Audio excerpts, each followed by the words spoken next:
Don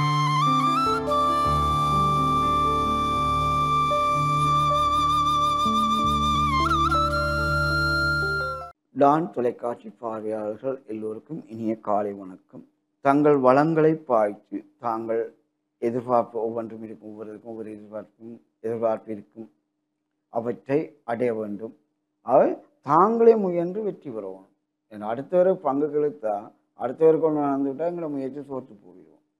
இந்த அநேகமாக நாங்கள் கை பார்க்குறது தனி மனித தொழில் தடங்கள் இல்லாமல் தாங்களே தயார்படுத்தி திட்டமிடுத்தினா வெற்றி பெறுகிறது.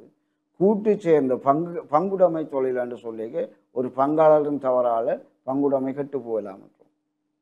அவர் தனித்து தன்னிறை பெற்றாக வாழணும் என்றால் இந்த அடிக்கோட்பாடு எல்லோரும் தன்னிறை பெற்றாக வாழுங்கள். அந்த வகையில் உன்னை போலவே உன் அயலாரையும் நினைத்து பார்த்து நடைபோடு என்று தலைப்பில் இழப்புகளை கண்டு உள்ளம் தளரக்கூடாது, மனம் தளரக்கூடாது, பாதிப்புகளிலிருந்து மீண்டல சூழ உள்ளவரின் உள்ள மனப்பலத்தை கவனித்து நாம் நம்மை ஆற்றுப்படுத்தி முன்னேறலாம் என்பதை விளக்க விரும்புகிறோம். அதாவது நாங்கள் என்ன செய்கிறோம்னு சொன்னால், ஒரு காற்றடிச்சு மரம் விழுந்துட்டு கூரை உடைஞ்சிட்டு அல்லது வெள்ளம் வந்து அள்ளி கொண்டு போயிட்டு அல்லது ஏதோ ஒரு இயற்கை பாதிப்பு வரலாம், பிரிவுகள் வரலாம், அல்லது எங்களோட தவறுகளாலேயும் இழப்புகள் வரலாம். அப்படி எத்தனையோ அப்படி கையை கட்டிக்கொண்டு யோசிச்சு கொண்டு இருந்தால் என்ன பயன்? அதற்கான தீர்வு என்னவாக இருக்கும்? பாருங்கள், சிலர் எவ்வளவோ கஷ்டப்படுறார்கள், ஆனால் நெஞ்ச நிமித்தி கொண்டு நடைபோடுகிறார்கள். இதான் நான் மேட்டரை பார்க்கணும், அவருடைய நுட்பங்கள் அறியும். இந்த உள்ளத்தில் பலம் எப்போ வருதுன்ற, நான் ஸ்ட்ராங் மேன் என்று சொல்லுவோமே, பலமுள்ள ஆள் என்று, ஆள் எதுக்கும் கிருங்க மாட்டார், ஒரு பயம் ஒன்றும் இல்லை, துணிச்சலாக நட போடுவார், என்னதான் இழப்பு வந்தாலும் பயம் இல்லாமல் திரிவார், அந்த ஊருக்கு கதைப்போம். அவர்கிட்ட உழப்பாங்க மைண்ட் செட்டிங் என்ன? நாங்கள் சொல்கிறோம் என்னென்னா, இப்படி ஒரு இழப்பு வந்து நான் கனவுடன் காணையில் எதிர்பார்க்கிறேன், எங்களோட சோர்வு என்ன, எங்களோட மைண்ட் செட்டிங் என்ன? ரெண்டையும் ஒப்பிட சொல்லித்தான் நான் உங்களை கேட்குறேன். மேட்டாரை ஒப்பிடுங்கோண்டா மேட்டாட்ட மைண்ட் செட்டிங் என்ன, எங்கட மைண்ட் செட்டிங் என்ன? அவர்களால் படித்தாரோண்டா இந்த இழப்பை ஏதோ ஒரு வகையில் நான் படிப்பை பாய்ச்சி உழைப்பேன் என்றொரு தன்னை தான் ஆற்றுப்படுத்துவேன். இன்னொரு தொழில்நுட்பவியாளர் ஒன்று சொல்லுவார், இந்த இழப்பை நான் இன்னொரு போனாலும் இந்த தொழில்நுட்பத்தை வெள்ளமே பாவிச்சு உழைச்சி போடுவேன், ஏதோ ஒரு விதத்தை ஈடுகாட்டுவேன் அன்னொரு துணிவை வளர்க்கிறார். இதுதான் அவற்ற மைண்ட் செட்.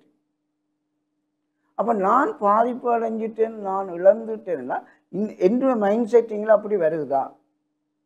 எனக்கு ஒரு இது இல்லையே என்று நாங்கள் சிந்திக்கிறோம். அப்போ ஒவ்வொரு மனிதருக்குள்ளும் ஆண்டவன் ஒவ்வொன்றை படைத்திருக்கான். அதை எங்களுக்குள்ளே நாங்கள் ஆய்வு செய்வோம் என்று சமய பிரசங்கக்காரர் சொல்லியிருக்கிறோம், கோயிலில் சொல்லியிருக்கிறோம்.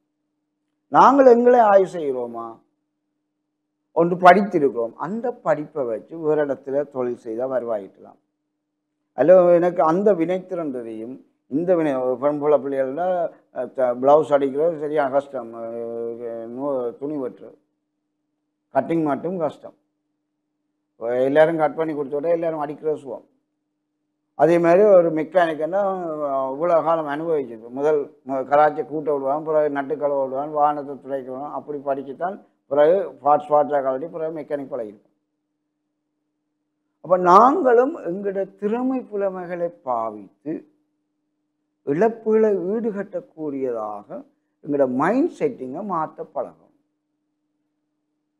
மைண்ட் செட்டிங்கை மாற்ற பழகையிலே என்று சொன்னால் நாங்கள் எங்களோட உழைப்பாங்க மாற்ற முடியலை என்றால் தொடர்ந்து கண்ணீருக்கு வடிப்பதா எங்களோட வாழ்க்கை, கவலைப்பட்டு கொண்டு இருப்பதா எங்களோட வாழ்க்கை. மற்றவர்கள் அப்படி கவலைப்படையிலே, அவர்களுக்கும் இழப்பு நடந்திருக்கு, பாதிப்பு நடந்திருக்கு. மற்றவர்கள் இன்னொரு பலமாக வச்சு முன்னேறுகிறார்கள். படிச்சிருக்கேன், படிப்பை பாய்ப்பேன், அந்த தொழில் தெரியும், அந்த தொழில் எனக்கு இந்த கைத்தொழில் தெரியும், இந்த தொழில் தெரியும், நான் இப்படி பாய்ப்பேன். எங்களோட வளங்களை நாங்கள் பயன்படுத்தி இழப்புகளை ஈடுகட்ட தெரிந்த நுட்பங்களை மாற்றாளமிருந்து பொறுக்கலாம், இல்லை நாங்களே திட்டமிட்டு எங்களோட பலத்தை உள்ள பலத்தை ஏற்படுத்தி கொள்வதனூடாக கவலைகளையும் கண்ணீரையும் கொஞ்சம் உறக்கி வைக்கலாம் என்று கூறிக்கொண்டு விடைபெறுகின்றேன். நன்றி.